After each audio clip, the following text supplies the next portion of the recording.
E aí, internet? Tô de volta, finalmente, depois de tanto tempo, né, sem aparecer por aqui. Estou de volta e prometo a vocês que não sumirei mais, né? São quase 60 dias aí sem postar nada por aqui, sem dar nenhuma satisfação, mas é porque foram 2 meses aí bastante tensos e intensos da minha vida. Vivi coisas nesse período aí com a Lia, inclusive, que vocês nem imaginam. E nem precisam imaginar, porque eu vou trazer tudo para vocês aqui. Sei nem se eu deveria estar mexendo tanto a minha mão, que daqui a pouco vai ter gente aí querendo ler microexpressões faciais, como teve no outro vídeo, mas já adianto a vocês para pouparem o trabalho de vocês, porque hoje eu vou trazer fotos, vídeos, conversas, áudios, planilhas, prints, tudo que vocês imaginam que seja necessário para elucidar todas essas mentiras e falsas alegações que a Lia e a equipe dela está jogando na mídia e para a justiça, eu vou revelar aqui, eu vou mostrar para vocês aqui, certo?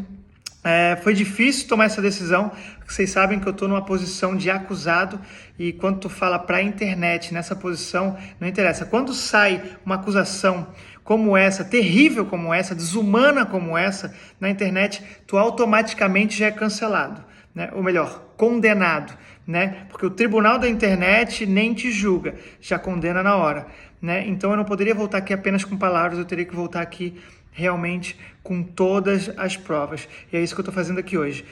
Eu pensei muito também sobre isso, porque eu sei que isso vai afetar a Lia, né? Até por isso que eu levei tanto tempo. A Lia teve a oportunidade dela de vir falar comigo, né, de se desculpar, de desmentir tudo isso aí, e ela preferiu, né, continuar. Eu faço das frases de algumas pessoas que me mandaram mensagens quando eu fiz o meu primeiro vídeo, né, quando eu disse que a Lia podia estar sendo coagida a fazer alguma coisa, e me falaram, a Lia é uma mulher de 27 anos e ela toma as decisões dela, né, e ela tem que arcar com as consequências. Eu repito isso agora, ela vai ter que arcar com as consequências de tudo que ela fez até agora, né? Então, eu vou mostrar, né, dividir em alguns vídeos, né, todas essas acusações, né? Primeiro eu vou falar, obviamente, né, do caso em si, do dia 2, onde ela disse que houve uma agressão, né, que ela apareceu com o braço, depois as pernas, como a gente tem testemunha do Rock Go, que ela conseguiu lá, ela já mudou, ela disse que agora, isso aí era de outubro do ano passado, para tentar induzir a justiça a acreditar que ela vinha sofrendo violência a longo prazo, né? Então, ela está se enrolando cada vez mais, ela não consegue provar nada, ela cria esse tipo de coisa de assédio psicológico, né, de finanças, isso aí tudo eu vou provar. Tem um vídeo de 13 minutos dela olhando o relatório, fazendo relatório, me cobrando valores, fazendo compras, né? iFood dela era no cartão dela, Uber era no cartão dela. Então, tipo assim, eram mentiras tão fáceis de provar que eram mentiras que parece que quem defende ela nem conversou com ela antes de jogar na mídia, né? Mas é o que eu disse antes, ela vai ter que arcar com as consequências, com as mentiras que contou. Como eu disse, tá tudo com a justiça já, eu não consigo pegar mais coisas do que eu já tenho, falar mais do que eu já tenho, é bastante coisa, é muita informação, né? Eu tô fazendo isso apenas por conta dos nossos fãs, né? Claro que envolve família, envolve amigos, né? Porque ela mentiu para todo mundo, né? Ela mentiu para os meus pais, né? Ela mentiu para a avó dela, né? Eu estudava alemão só para falar com a avó dela, né? Como eu já falava com ela em português e inglês, né? Com a Lia, né? Não tinha necessidade de eu aprender alemão. Não ia morar lá nem nada. Claro que é sempre interessante aprender uma outra língua, mas eu estudava alemão só para falar com a avó dela.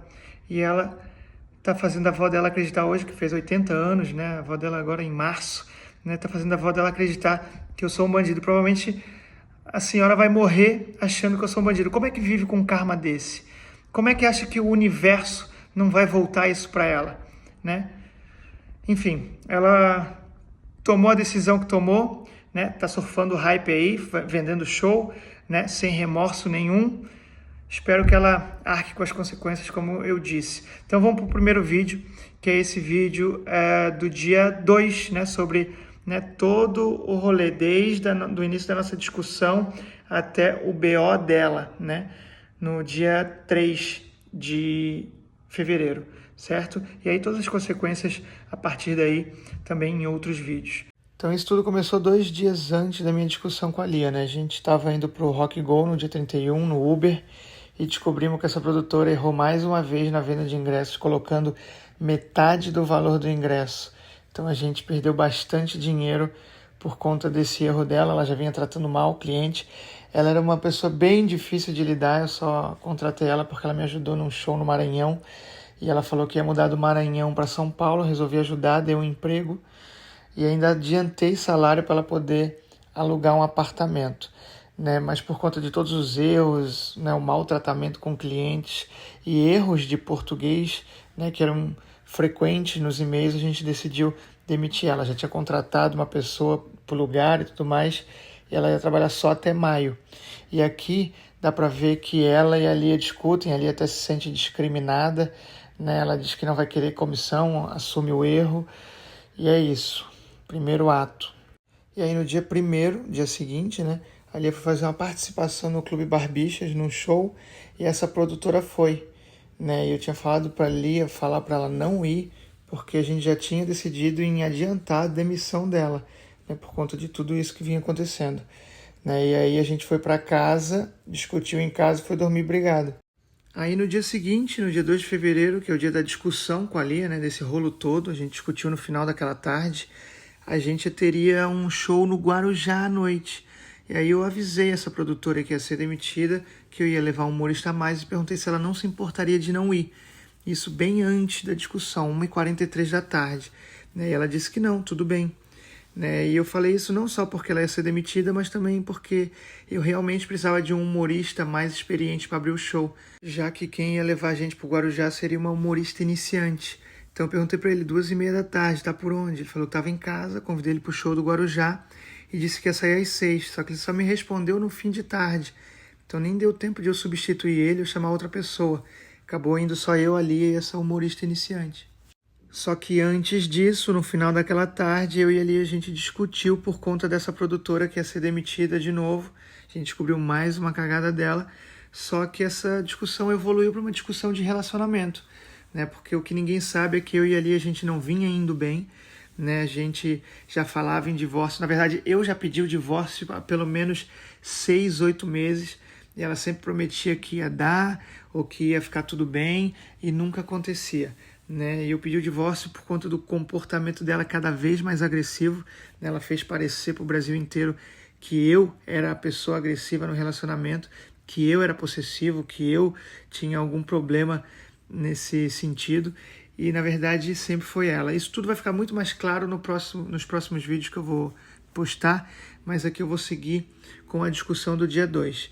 Então, por conta desse histórico dos últimos meses do nosso relacionamento, eu disse para ela que eu não ia mais fazer show com ela, não ia fazer esse show do Guarujá, e que ia sair de casa e conseguir o divórcio, queira ela ou não.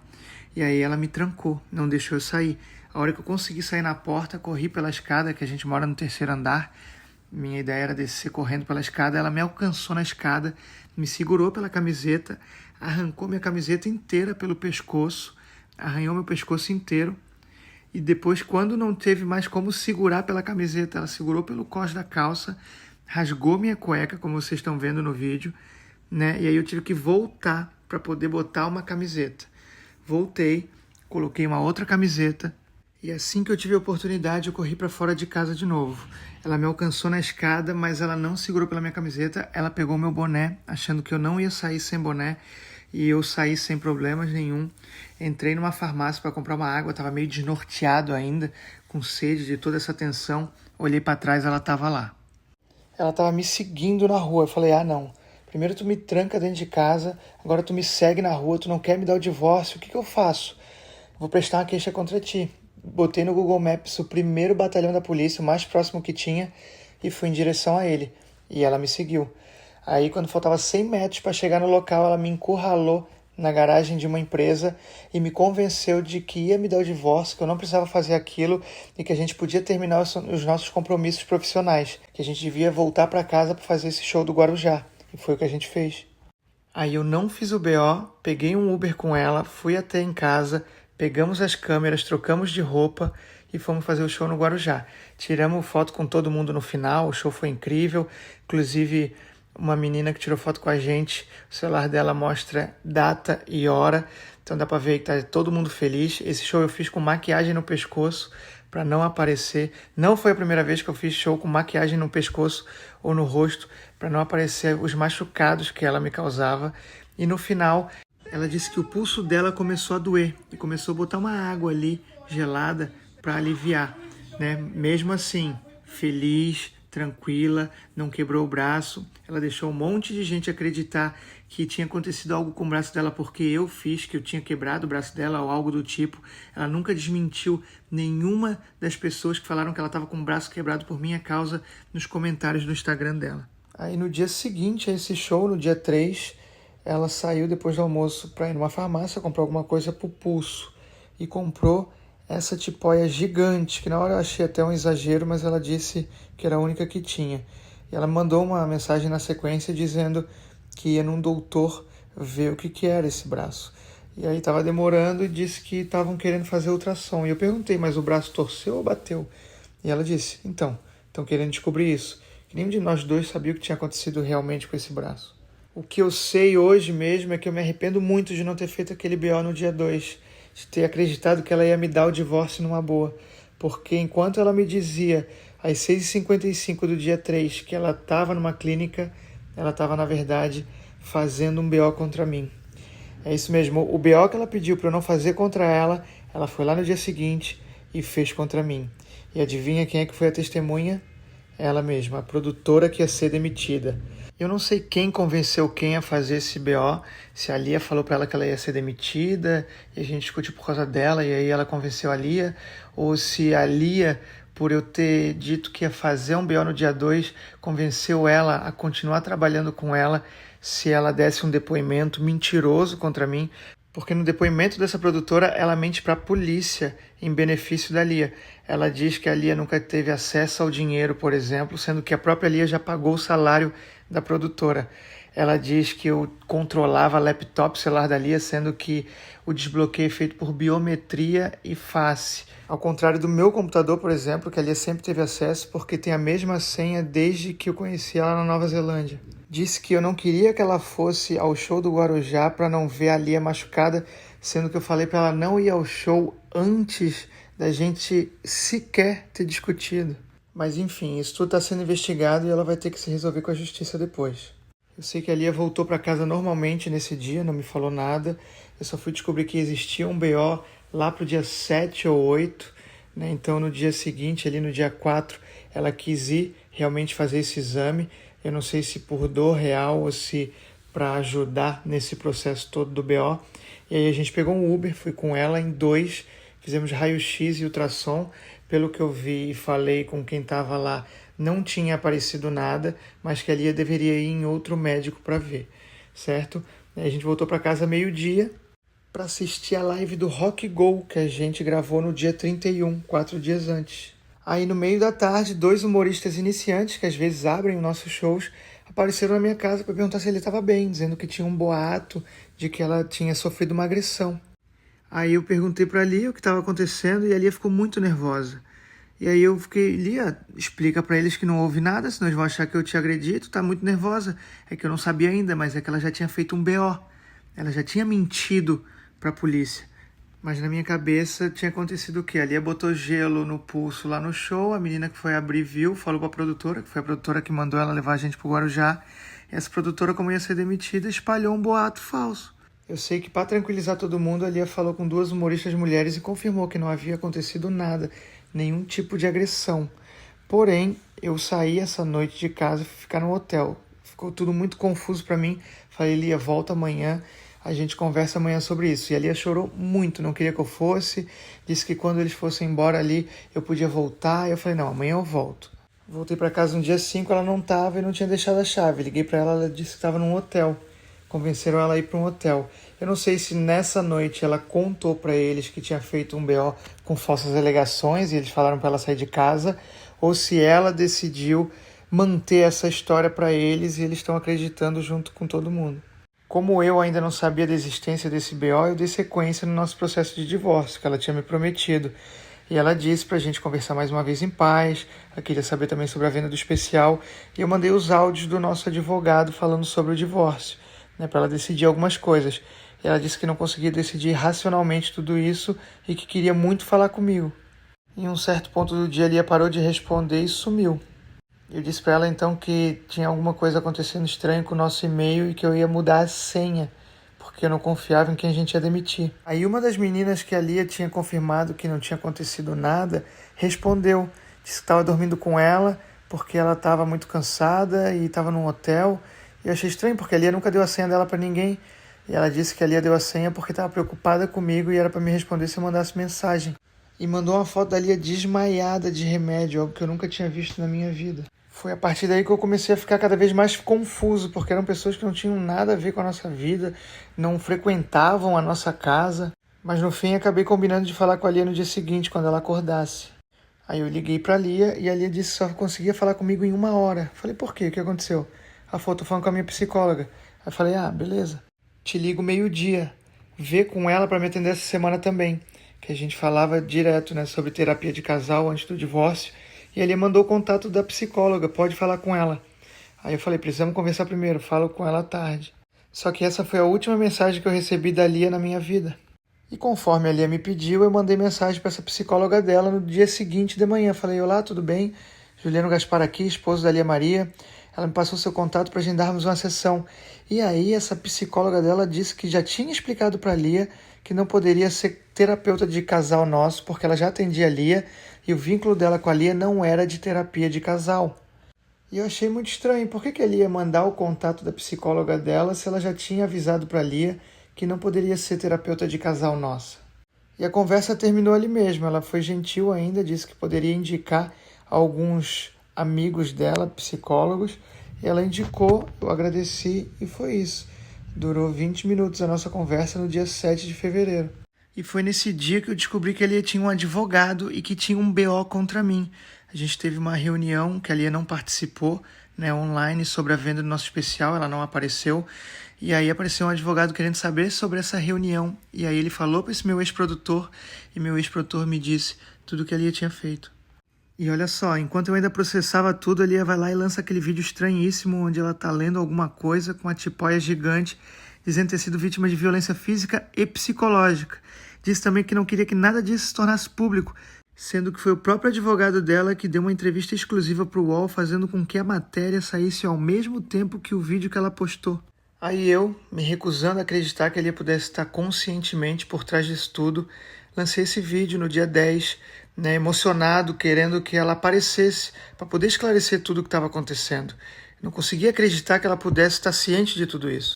Aí ela respondeu com esse vídeo aqui, muito mais bizarro do que o primeiro e com muito mais mentiras do que o primeiro, né, com acusações gravíssimas, terríveis, mas que pelo menos me serviu para eu entender o que ela estava querendo, né, que é uma guerra, um embate midiático, né, ela já tinha ganhado 200 mil seguidores com toda essa história e eu vi ali que ela ia até o fim com todas essas mentiras. Porque foi com esse vídeo que eu comecei a sacar que ela estava armando para mim, né? Como no caso da psicóloga, que ela pediu para eu falar com a psicóloga, mesmo sabendo que a psicóloga não ia atender a gente, só para usar isso contra mim. Tentaram entrar em contato com a minha psicóloga para influenciá-lo. Se eu quero paz. É nesse vídeo também que ela atribui a mim imagens horríveis de hematomas nas pernas dela, como se eu tivesse chutado ela ou agredido ela de alguma forma, sendo que os hematomas recentes ali com certeza são de quando ela ajoelhou na escada para me segurar e não deixar eu sair, acabou descendo 2, 3 degraus. E os mais antigos são de 4 dias antes desse vídeo, quando ela jogou futebol pela primeira vez no Rock Go. E inclusive logo após a partida ela reclamou com algumas pessoas das pancadas que ela tomou nas pernas e disse para uma delas que precisava trocar o uniforme porque o meião estava apertando essas pancadas. Essa pessoa, assim que viu o vídeo dos hematomas, me chamou e disse que testemunharia a meu favor caso precisasse, porque ela sabia de como ela tinha conseguido esses hematomas. Mas a parte mais surreal dessa história acredito que vem agora. No dia 15 de fevereiro descobri pela mídia, obviamente, assim que saiu eles já jogaram na mídia que a justiça tinha concedido a medida protetiva a Lia, o que é normal nesse tipo de caso. Para não correr risco nenhum, sem saber quem é inocente, quem é culpado, a justiça concede para proteger a mulher. Isso está certo. Mas o que eles alegaram para conseguir a medida e como eles utilizaram essa medida foi o mais bizarro de tudo. Só que eu vou ter que continuar no segundo vídeo porque não vai caber nesse primeiro. Essa segunda parte, então, ela continua, falando da medida protetiva, que não coube no primeiro vídeo. Essa parte da medida protetiva é uma parte que me incomoda até como ser humano, assim, porque essa medida ela é feita para proteger mulheres, Uma mulher que é agredida, psicologicamente, fisicamente ou de qualquer outra forma, ela tem essa medida concedida pela justiça para manter o agressor longe, para manter a mulher em segurança. E o que a Lia fez? Ela pegou essa medida e foi atrás de mim, o suposto agressor, quem ela acusa de agredir, 2 dias seguidos. Não bastasse ela conseguir a medida com várias mentiras, ela ainda vai atrás de mim. Não contente de não conseguir uma quebra da medida por ter ido atrás de mim, ela ainda vai lá e furta um cartão na minha casa, da minha carteira, e utiliza no carnaval. Eu não vou dar mais spoiler, porque eu acho que é interessante vocês verem do início ao fim toda essa história. O vídeo é um pouco menor, ou melhor, muito menor do que esse último que vocês viram, então assistam e tirem suas próprias conclusões. E aí o próximo eu troco uma ideia com vocês também. Dando sequência, então, a esse caso da medida protetiva que foi concedida ali pela Justiça de São Paulo no dia 15 de fevereiro, entre as alegações feitas para conseguir essa medida estão os prints da minha conversa com a psicóloga lá do dia 7, que a Lia pediu para eu falar com ela, prints de chamadas minhas para a Lia lá do dia 7, 6 também, quando eu ainda não sabia que existia um BO, que existia algum tipo de problema, tudo sem data também. E até uma mensagem de uma tia minha querendo entender o que estava acontecendo, como se eu tivesse falado para essa tia entrar em contato com a Lia. Com tudo isso, obviamente, a justiça concedeu a medida, e a medida dizia que eu tinha que me manter 200 metros longe da Lia e a Lia de mim, dizia que eu não podia entrar em contato com ela e pedia até o afastamento do lar. Porém, no dia seguinte, um oficial de justiça foi até minha casa e explicou que, como a Lia já tinha saído há quase 2 semanas da casa, já tinha retirado todos os seus pertences e o contrato da casa estava no meu nome, eu poderia continuar morando lá, até porque ele não conseguiu contato com ela e ela não mostrou nenhum interesse em voltar. Só que isso acabou se revelando em mais uma tentativa de esquema para espetacularizar o caso. Porque 1 semana depois, o meu porteiro, no dia 23, me liga, quase 5 da tarde, para dizer que a Lia estava lá embaixo. Aí, quando ele confirma a minha presença, ela liga para a polícia para tentar forjar uma quebra de medida protetiva. E aí, quando a polícia chega, manda todo mundo para a delegacia para prestar depoimento, esclarecer o que estava acontecendo. E logo que eu chego lá, 5 minutos passam e a imprensa já estava toda no local, esperando pegar uma matéria de prisão minha por quebra de medida protetiva, que é o que geralmente acontece nesses casos, A pessoa é presa se quebra essa medida, mas deram com os burros na água, pois a polícia viu que não houve dolo, que foi ela que foi atrás e mandou todo mundo para sua casa. Voltei para minha casa, fiquei tranquilo, dormi. No dia seguinte, o que acontece? 5 da tarde, a Lia vai atrás de mim de novo, mais uma vez, depois das 5 da tarde, que é para não dar tempo de ligar para fórum, para resolver nada, só para criar confusão. E aí, para evitar ter que ficar das 6 às 2 da manhã de novo na delegacia, explicando que ela está indo atrás de mim, eu vou para casa de um amigo, saio só com a roupa do corpo, deixo tudo lá e penso em pegar outro dia. E como se isso tudo não fosse absurdo o suficiente, a Lia pega a minha carteira que ficou na casa, furta um dos cartões e gasta mais de R$3.000 num hotel de luxo em Copacabana, 2 dias depois de ter ido até minha casa. Os cartões então tiveram que ser cancelados, um BO contra ela foi feito e foi pedido também a instauração de um inquérito de crime de furto qualificado que pode dar a ela uma pena de 2 a 8 anos de prisão. Aliás, a parte irônica disso tudo foi que, entrando em contato com o hotel para entender o que estava acontecendo, fomos informados que o cartão em questão foi validado mediante senha, ou seja, caindo por terra mais uma vez toda aquela história de que ela não tinha acesso às contas, que ela não tinha senha, que ela não sabia valores. Enfim, aproveito para ajudar as autoridades deixando um videozinho dela aqui confirmando que estava em Copacabana no carnaval desse ano. Ela foi esse ano pro Rio de Janeiro. Como é que foi o Gostou, carnaval? Lia? no Rio Ah, de foi Janeiro? legal. Onde você ficou no Rio lá? Eu fiquei nas partes que são mais turísticas, né? Copacabana, assim, né? Mas assim, tipo, você vai na Lapa, todo mundo vai na Lapa, né? Vai curtir lá. Então, recapitulando, ela mentiu para conseguir uma medida protetiva. Com essa medida protetiva em mãos, ela tentou causar uma situação de quebra de medida protetiva indo atrás de mim, chamou a imprensa para registrar tudo e espetacularizar o caso, não conseguiu. No dia seguinte, ela foi atrás de mim de novo e a armação mais uma vez não funcionou. Aí, para não perder viagem, furtou um cartão da minha carteira, foi para o Rio de Janeiro, curtiu o carnaval após fazer um vídeo dizendo que estava em estado de choque, gastou nesse cartão mais de R$3.000 num hotel de luxo em Copacabana, pagou com a senha, contrariando tudo que ela tinha falado 2 semanas antes para a mídia sobre não ter acesso nenhum às contas e ainda finalizou confirmando que estava na cena do crime num podcast de gente que ela sempre falou mal. Antes de vocês assistirem a esse próximo vídeo, que eu considero um dos vídeos mais importantes para entender essa história toda, eu queria comentar sobre uma pergunta que me fizeram, né, numa entrevista que eu dei essa semana para o Portal UOL, que ajuda a entender muito, né, o porquê dessa história ter acontecido e a proporção que ela tomou, né? E é uma pergunta tão simples, mas que ninguém tinha me feito ainda. Se eu estiver enganado e essa pergunta não foi feita pelas meninas do Portal UOL, me corrijam, porque, né, eu ainda estou meio desnorteado com tudo, às vezes pode ser que eu esteja confundindo. Mas a pergunta é simples. Qual que era a motivação da Lia para estar fazendo tudo isso? Né? Se ela não foi agredida como ela diz que foi agredida, se ela não sofreu a violência doméstica que ela diz que ela sofreu, por que ela estaria mentindo?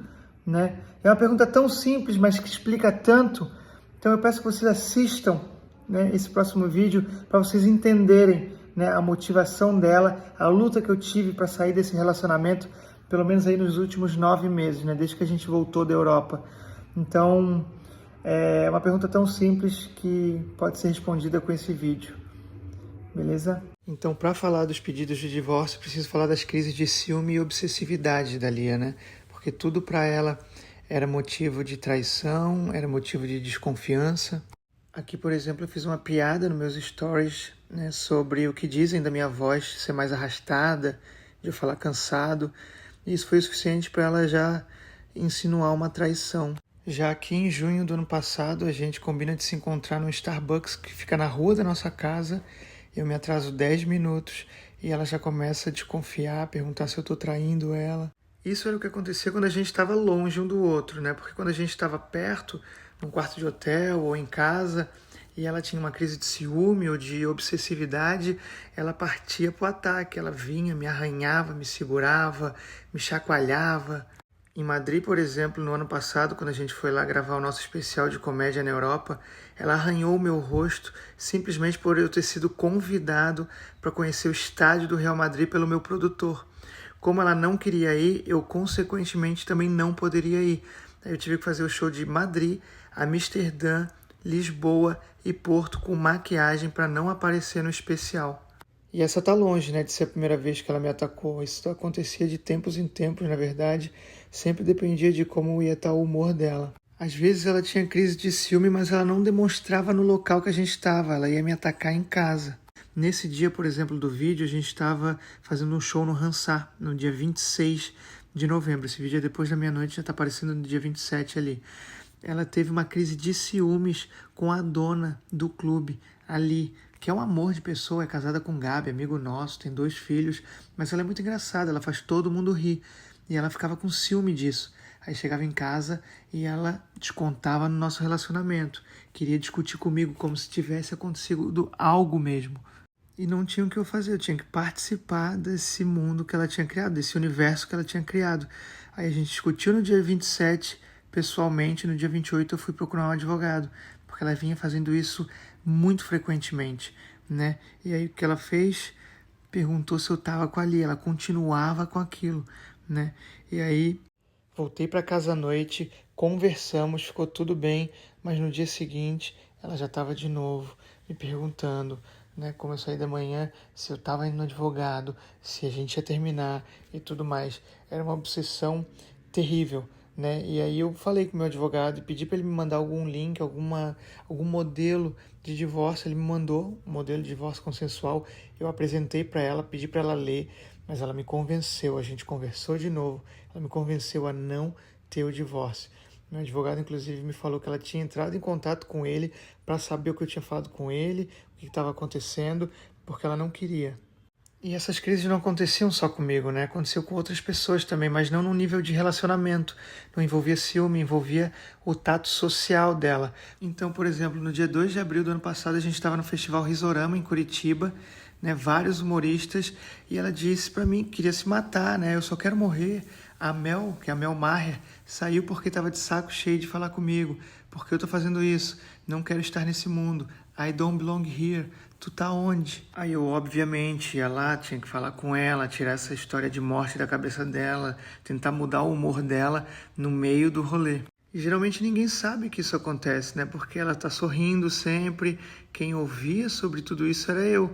E as pessoas em volta não faziam ideia, estavam lá felizes, curtindo. Então não era tão simples conseguir um divórcio, não dava só para sair do relacionamento, né? Sabe lá o que ela ia fazer. Então a gente tentou de tudo, ela fez sessões de ayahuasca, CBD, terapia, mindfulness, meditação, tomou antidepressivo, tudo o que era possível a gente fez.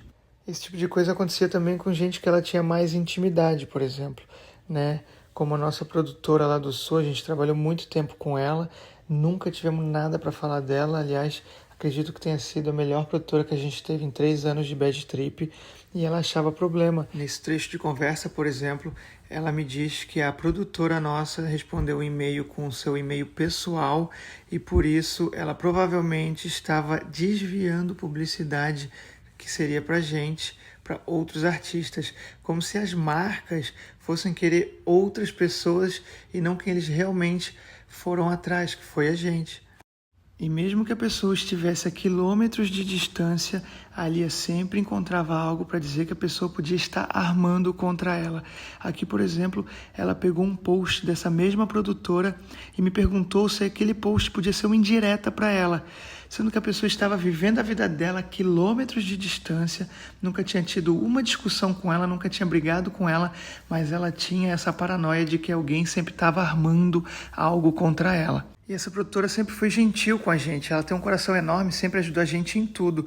Tanto que quando a Lia postou as falsas acusações com aqueles vídeos terríveis, ela prontamente se solidarizou com a Lia, mandou um áudio desejando força e tudo mais, disse que se soubesse de algo teria ajudado a Lia. E aí o que a Lia fez? Tentou usar essa produtora que ela sempre desconfiou não gostar dela. Ela pediu para a produtora fazer um vídeo alegando alguma coisa contra mim, pedindo para ela dizer coisas que ela nunca viu, e obviamente essa produtora se recusou. E aí o que a Lia fez? Ela bloqueou essa produtora, parou de falar completamente com ela, vai voltar no Rio Grande do Sul para fazer show, onde essa produtora tem uma casa grande de comédia, pediu para não fazer show na casa de comédia da produtora e mesmo assim está utilizando o áudio de solidariedade dessa produtora junto com todas as outras falsas alegações para manter a medida protetiva. Ou seja, ela usou a produtora enquanto pôde, quando a produtora não quis mentir por ela, ela simplesmente descartou e ainda queimou para outras pessoas da cena da comédia essa mesma produtora. E por conta disso tudo, a última cartada que eu dei para salvar o nosso casamento, ou tentar algo diferente, foi passar o ano novo em Pipa, né, que é conhecido por ser um lugar místico, né, a gente queria começar o ano com uma energia diferente, e aí fomos para lá. Mas acabou que não adiantou de nada, porque já no dia 3 de janeiro ela arrumou um problema. Ela pediu para eu comprar cogumelo de um cara que a gente conheceu na praia um dia antes. Ela já tinha tomado cogumelo outras vezes, ajudava ela.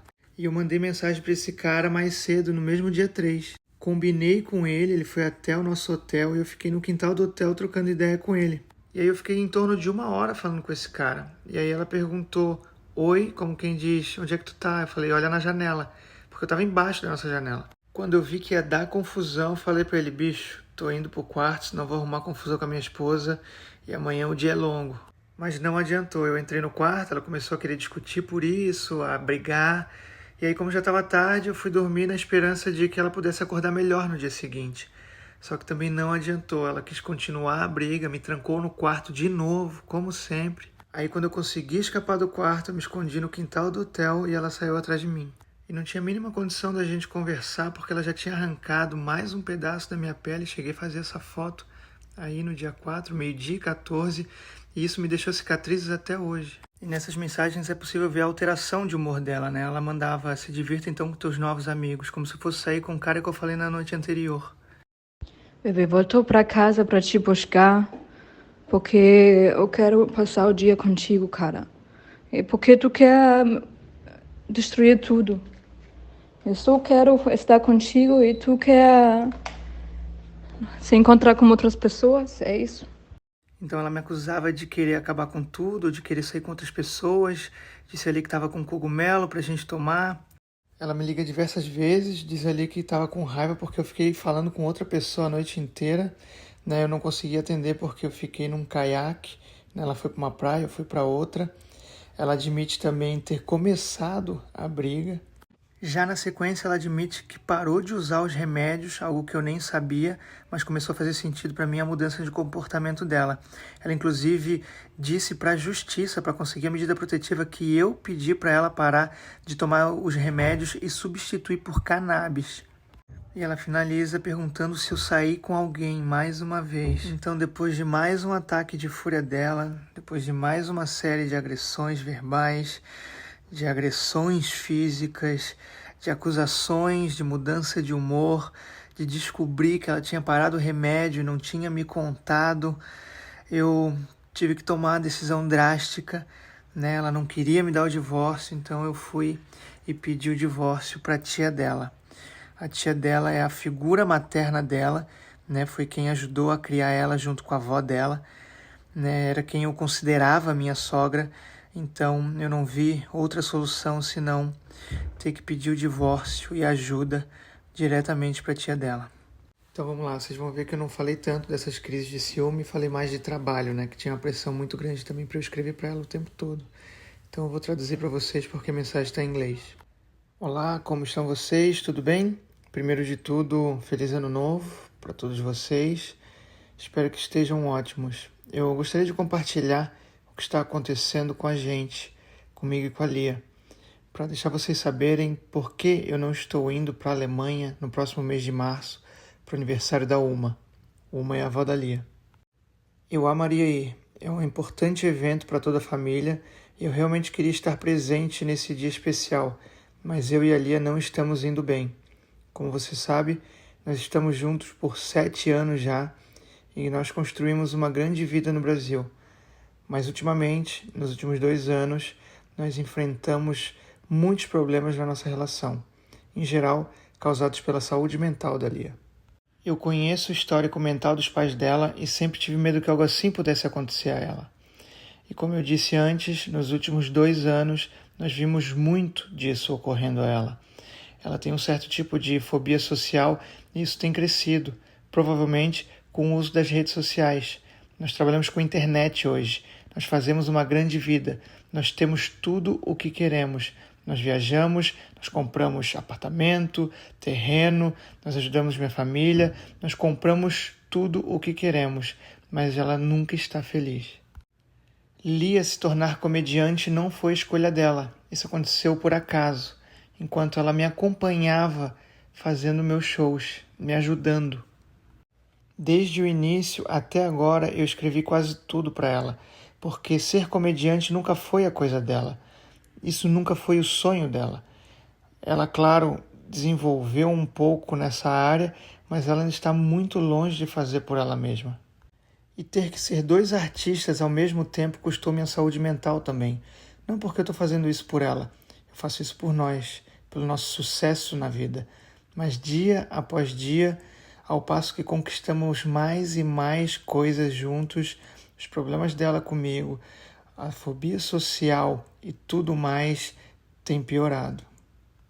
Então, nós tentamos entender qual é o problema e entendemos que é provavelmente porque nós estamos quase 24 horas juntos, todos os dias.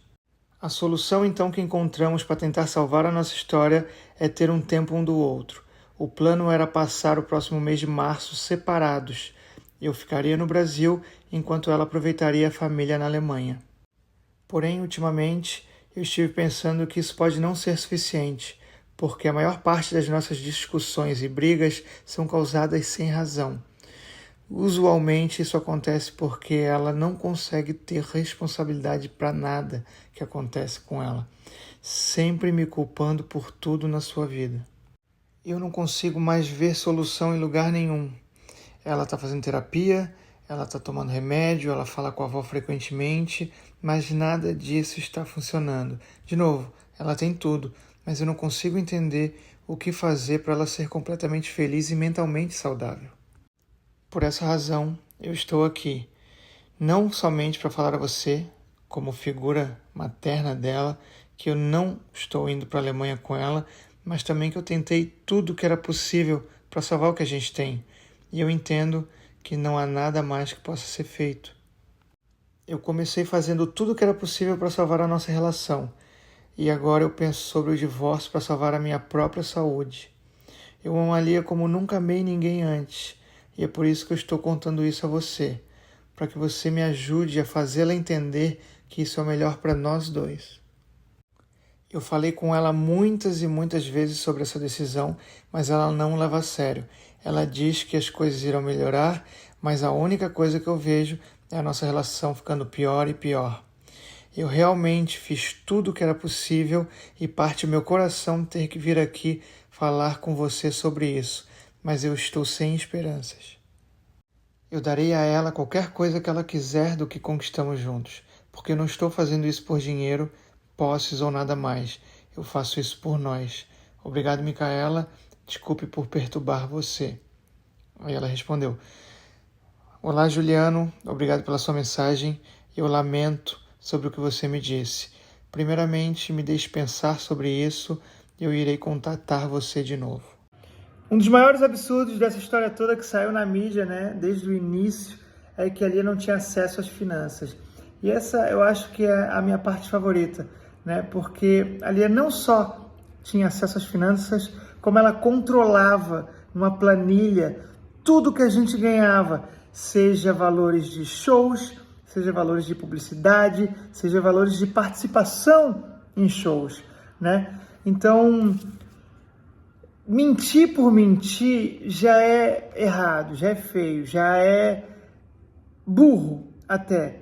Mas mentir sobre algo que é tão fácil de provar, parece que a equipe da Lia nem conversou com a Lia antes de jogar essa informação na mídia, né? Porque o que eu preparei aqui são 13 minutos da Lia fazendo compras, da Lia organizando todas as nossas finanças, da Lia me cobrando sobre os valores que eu estou gastando. Então, às vezes era o oposto do que acontecia, né? Eles falavam que eu controlava e tudo mais, e na verdade a Lia controlava muito mais que eu, né? A Lia tinha uma conta que recebia as maiores cifras, né? Que eram as de publicidade. Ela saiu de casa com 70 mil para receber de apenas uma publicidade, né? Então ela tinha conta de 6 cifras, né?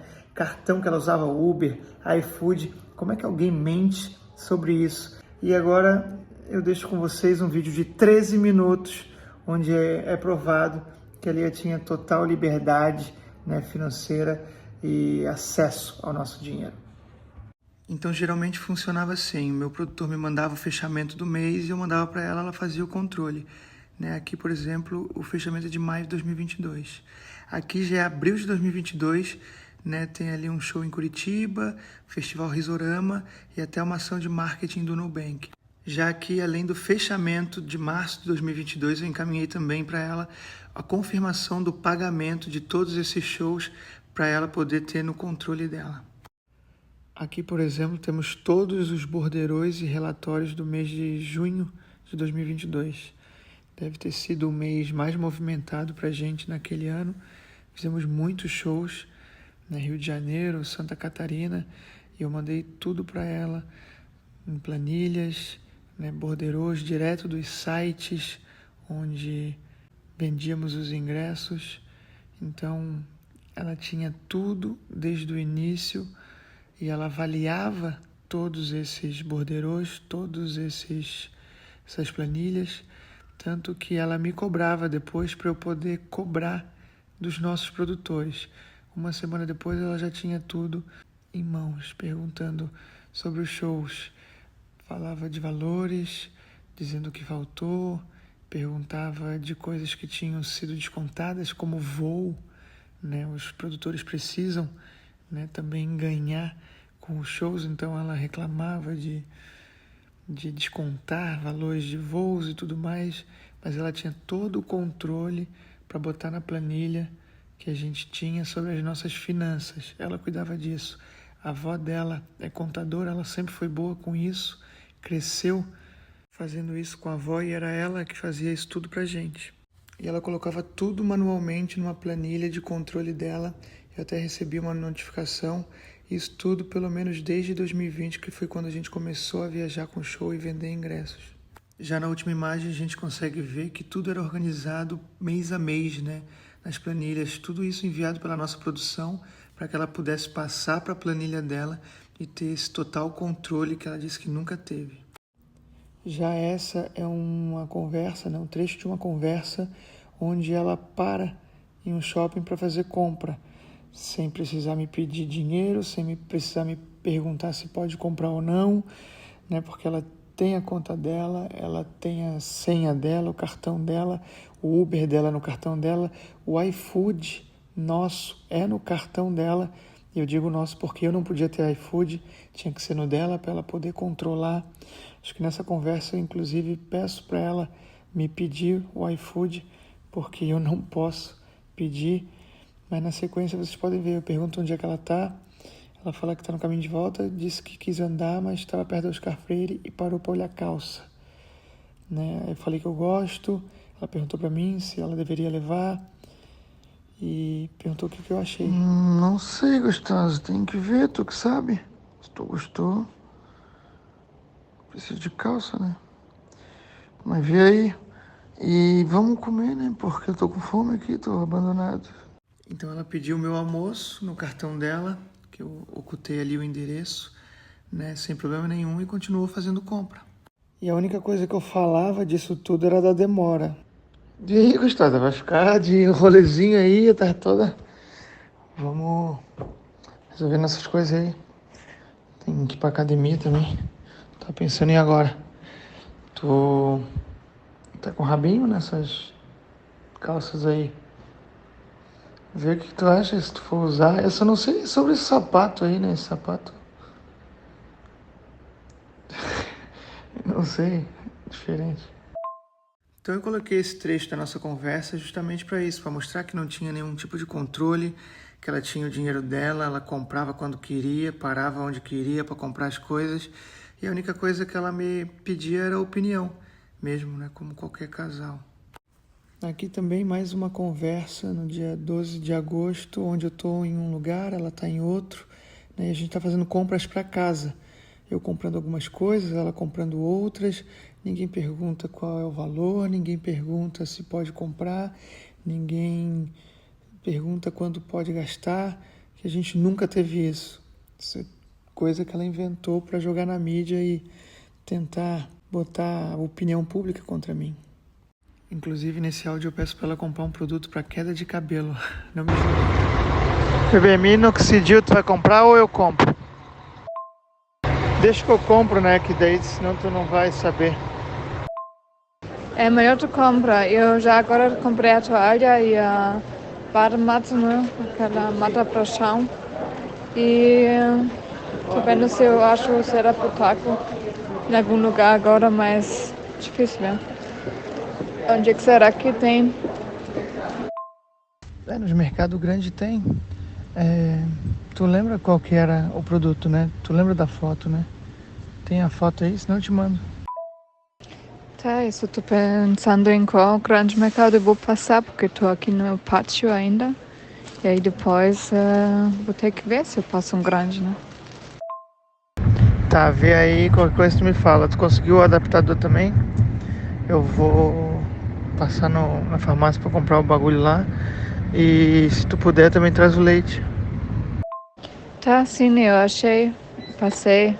E aí acho que eu vou agora em frente do pátio, tem um Carrefour e vou olhar se eu acho lá. Para mostrar que o que ela disse para todo mundo na mídia é exatamente o contrário. Quem me cobrava quando o assunto era finanças era ela. Aquela reclama de R$ 200 que foi descontado no cartão dela da minha conta da PlayStation. Já aqui é o print de um dia que ela saiu para comprar um piano, que no final das contas ainda conseguimos uma parceria por publicidade. E nesse mesmo print dá para ver que de novo eu peço para ela pedir o meu iFood, porque, né, como eu disse, eu não podia ter iFood e ela que pedia. E como ela já está acostumada, ela pergunta se eu vou querer o de sempre, né, que geralmente pedia um peixe e tal. Ela não só tinha liberdade para comprar e fazer o que quisesse com dinheiro, como ela comprava em euros também, né? Aqui, por exemplo, a gente estava na Europa, no aeroporto, e eu falei para ela: bebê, nós estamos para partir. E ela mandou essas fotos dos óculos, né, que ela queria comprar. Eu estava de um lado, ela estava do outro do aeroporto. Ela perguntou qual tu gostou mais. Eu falei: gostei mais desse, esse é maneiro. E perguntei qual loja ela estava. Ela falou: vem aqui, estou perto dos perfumes, na parte do meio. E eu disse: the problem is all the clothes, the suitcase. Só falei que o problema de ir até lá é que eu estava com as malas. E ela disse para eu deixar com os nossos produtores que estavam comigo. Leave with them, baby. They are close to you. E ela não só gastava em euro, como ela também recebia em euro, né? Aqui ela confirma nessa conversa que ela recebeu os valores do show de Munique. Em Munique nós tivemos a nossa maior renda, foi o nosso maior show, e ela recebeu na nossa conta que a gente tem na Alemanha, que fica no nome dela, né? Essa conta a gente usou durante toda a nossa vida na Alemanha, enquanto a gente morou lá. O que eu ganhava ia para essa conta, o que ela ganhava ia para essa conta, e a gente tem essa conta até hoje. E essa conversa foi logo depois de uma outra crise que ela teve, onde ela machucou a minha perna e eu tive que ir para o hospital, né, para uma clínica, para ver o que tinha acontecido. Né, e na sequência eu pergunto sobre o show de Munique. Lia, eu fiquei aqui esperando 1h30 e eles não atendem isso, como eu te falei. Então eu vou ter que ir em outro lugar agora.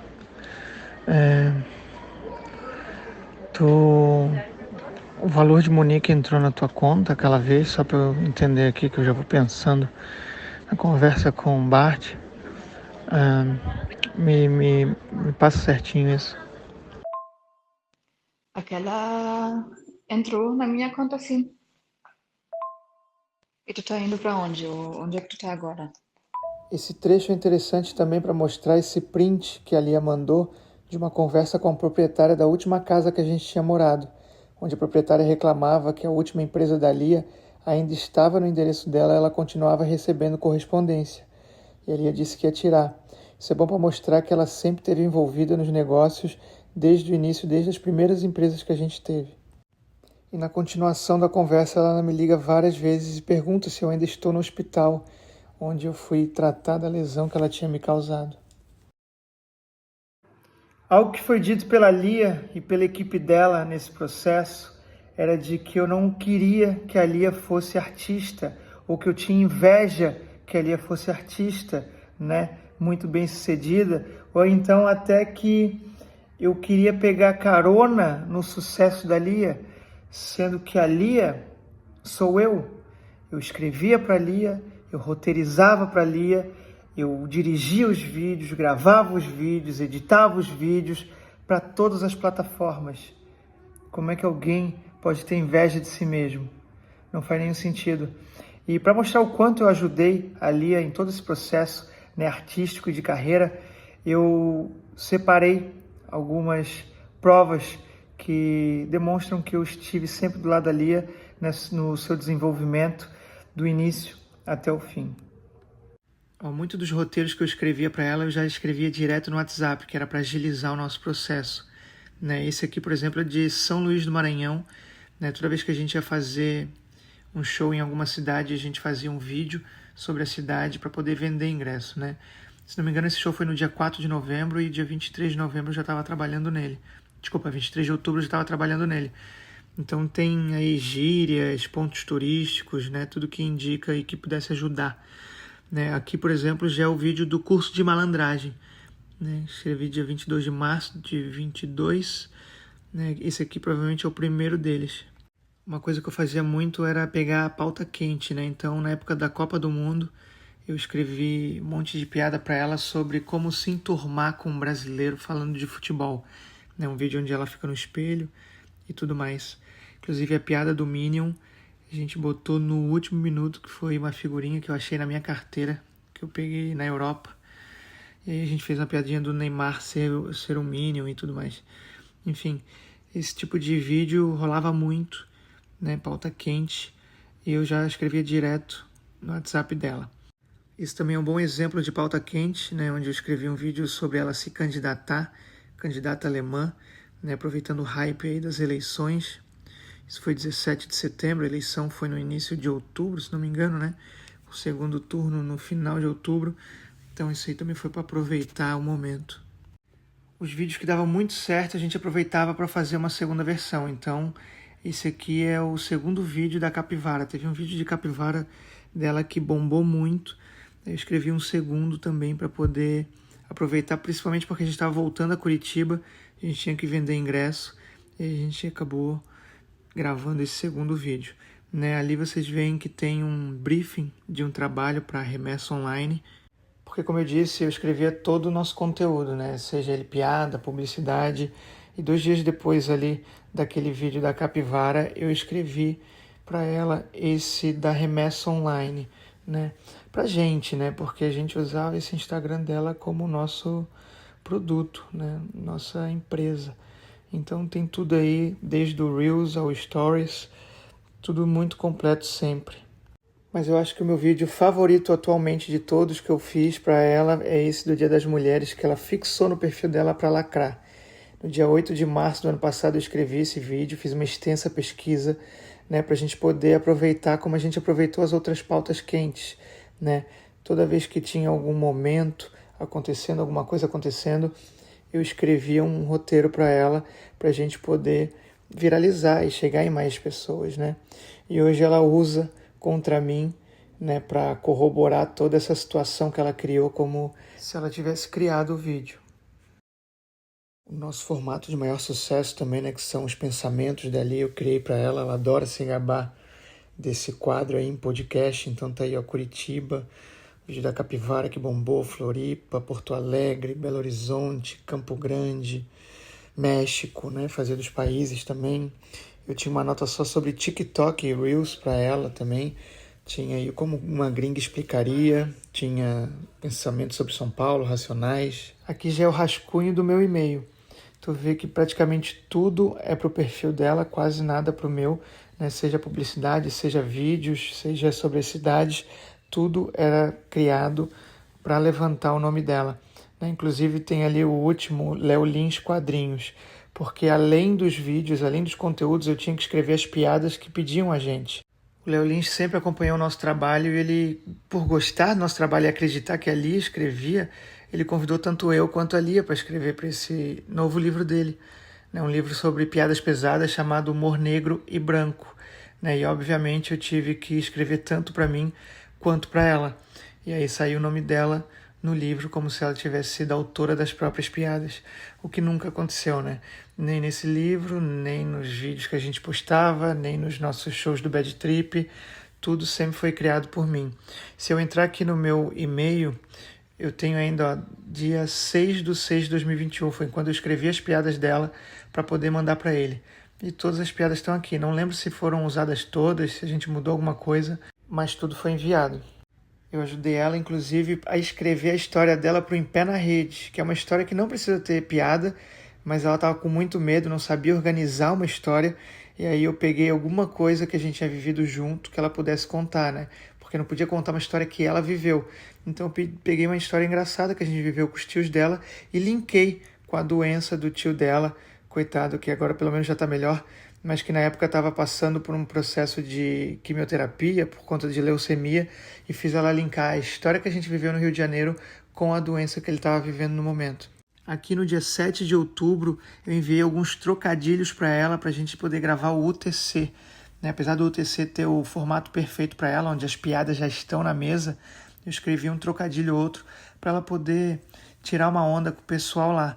Né? Mas se vocês assistirem o vídeo, vocês vão perceber que ela nem entendeu direito o formato e acabou que ficou bem confuso. Além de ajudar ela com todos os conteúdos e piadas para fazer em quadros de amigos, né, eu escrevia todas as piadas dos nossos shows, mas às vezes ela entregava errado ou não funcionava, então eu ficava na coxia ouvindo e corrigindo, né, o que estava errado para na próxima ela já fazer corretamente e a piada funcionar.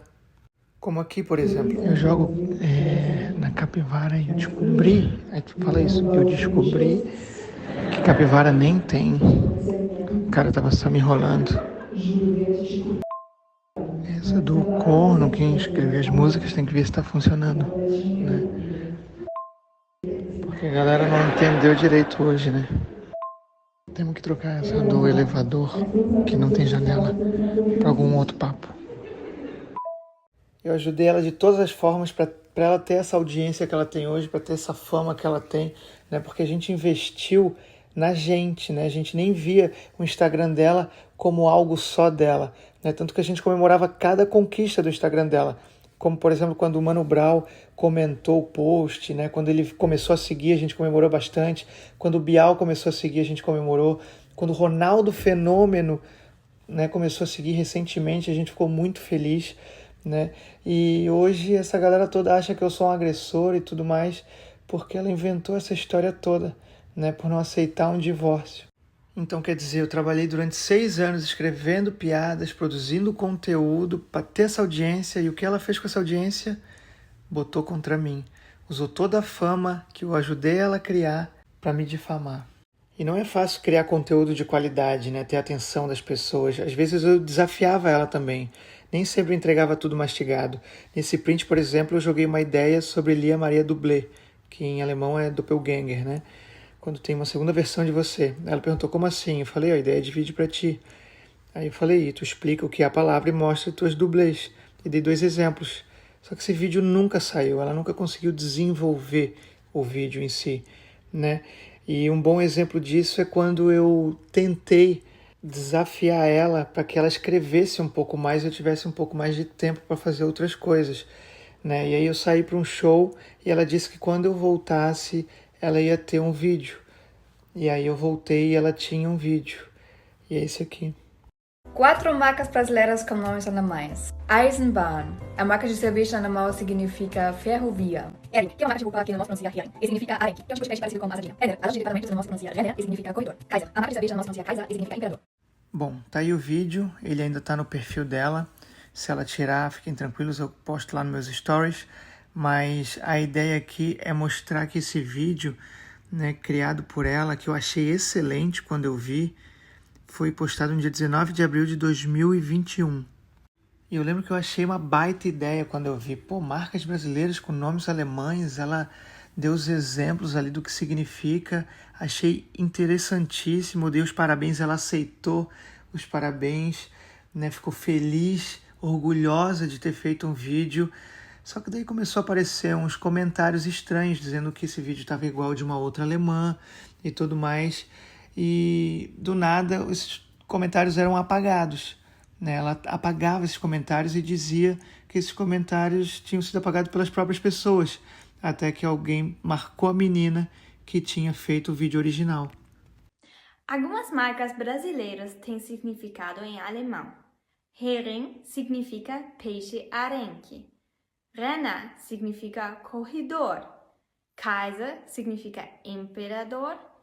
E Eisenbahn significa estrada de ferro. Você sabia?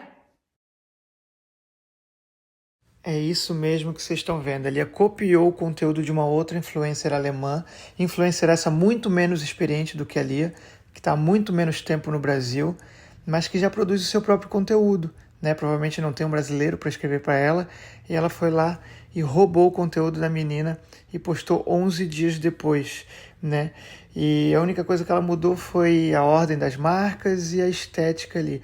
Até porque a estética ela já vinha trabalhando comigo em outros vídeos, ela já tinha uma noção melhor de como deixar o vídeo mais bonito, mais apresentável, né? E não tem nada mais horrível para um criador de conteúdo do que ter o seu material copiado. E a Lia não pediu desculpa nem nada e ainda viu a menina ser atacada nas redes sociais e comparada à própria Lia, como se ela tivesse copiado a própria Lia. E eu lembro que o que mais me chocou na época nesse caso foi que a Lia aceitou os elogios pelo bom trabalho como se nada tivesse acontecido, como se ela tivesse criado. E ela sabe que isso é errado, tanto que nesse trecho do último podcast que ela participou, mesmo não tendo criado o quadro dos pensamentos, ela confirma que não gosta quando isso acontece com ela. Vanessa perguntou aqui, ó, o que ela acha de ter um monte de gente imitando o jeito dela de fazer vídeo. Isso realmente me deixa um pouco triste, né? Porque, não sei, você faz uma arte, de certa forma, né? Criando estilos, fazendo comédia, sabe? E aí vendo que as pessoas usam isso, né, até para ganhar dinheiro com publicidade, não sei o quê. É muito, né, te deixa desanimada de criar coisa nova, né? Mas eu tô sempre feliz quando as pessoas colocam só uma coisa tipo, me lembra do João da Leia, o João que tá moscando, sabe? Umas coisas pra Você vê, mas todo mundo sabe quem é. Não, e sabe, exatamente. Sabe quem foi que fez primeiro, sabe quem é que tá copiando. E o primeiro sempre vai ser melhor. Quem fez primeiro sempre vai fazer melhor, porque a ideia é original. E meio que também, como você acertou um formato, meio que você tem meio que a obrigação de continuar fazendo aquilo. Você vai fazer igual o seu show novo, imagina, você vai chegar na cidade, você vai ter que fazer esses vídeos, ter esse trampo de, preciso alimentar com esse conteúdo que a galera gosta, né? Tem meio que... Enfim, tudo isso que eu mostrei nesse vídeo não representa nem 1% de tudo que eu fiz pela Lia, pela carreira dela, para ela ser feliz, para ela socializar, né? Eu sempre estive do lado dela em todos os momentos da carreira dela, nunca deixei ninguém zoar ela. Quando ela foi cancelada, inclusive, eu pedi para assumir a autoria das piadas, porque eu tinha escrito, né? Lembram disso? Quando ela foi acusada de ter feito as piadas com judeus, né? Eu fiquei no Twitter denunciando tweets várias madrugadas. Eu escrevi um texto de 20 minutos para ela poder falar no Facebook, esclarecendo tudo. Fui com ela dar depoimento na delegacia que o Ministério Público tinha pedido. E mesmo assim, para conseguir uma medida protetiva, ela mentiu e disse que eu nunca quis que ela fosse artista. E para quem não queria ser conhecida como Milli Vanilli da comédia, criticar quem fazia o conteúdo dela foi o pior dos erros dela, né? Talvez se ela botar a mesma energia para escrever que ela põe para mentir, o próximo show pode chamar Alemã que Cria.